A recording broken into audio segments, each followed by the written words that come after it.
YouTube continues to demonetize many videos. If you like this channel, please click on my Patreon page, link in the description.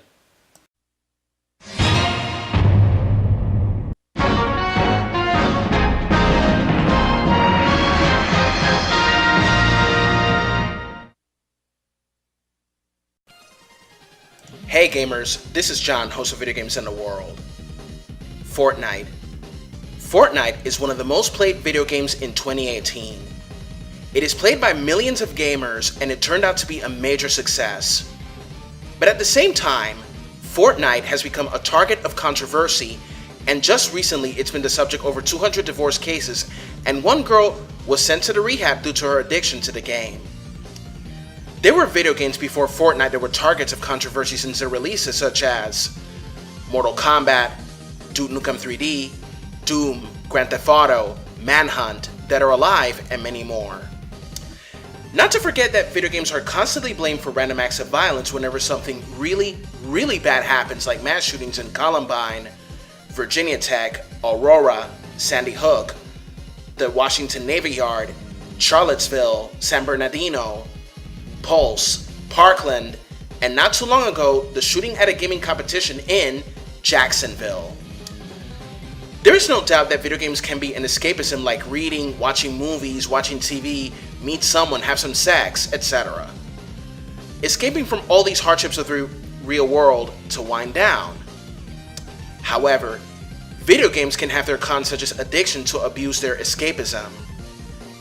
So here's the news, folks. Michael Aliperti, 45 years old, from Long Island, was arrested after threatening to shoot and kill an 11-year-old boy he lost to in Fortnite. Aliperti, whose Xbox Live gamer tag is TrickMarker70, threatened to kill the child at both his home and his school, which led to an increased police presence at the RJO Intermediate School in Long Island. Fortnite player TrickMarker70 reportedly sent these messages through both voice chat and Xbox Live's text messaging system. He said, "I'm going to find you with a gun. You dead. I will come to your house tonight and world up." Aliperti said in one of the messages sent to the 11-year-old boy.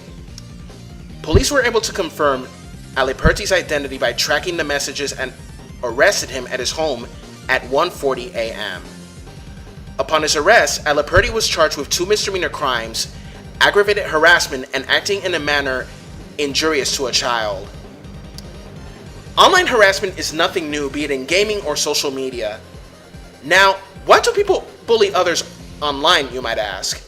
Some people will answer that is, quote-unquote, toxic masculinity. But is that it? Short answer, no. The problem is that people let competitiveness get over their head, that they can go ballistic when they lose to someone else.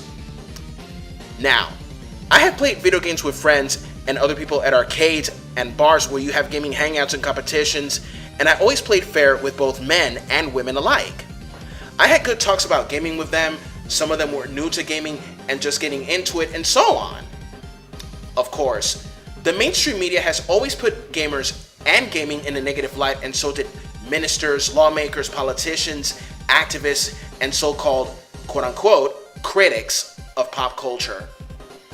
I'm going to clarify this. They think gamers are violent, irrational people because of gaming. On the contrary, many gamers play video games to wind down after a long day at work, after homework from school or college, and so on. I played video games my entire life, and I never resorted to beating someone up. Video games have nothing to do with how I treat people.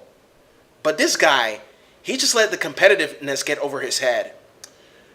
So remember, have fun gaming and do not let your own competitiveness get to your head. And I hope that this man gets full punishment according to the law. And that's all I have to say, gamers. Comment, share, rate, and subscribe. This is John, host of Video Games in the World.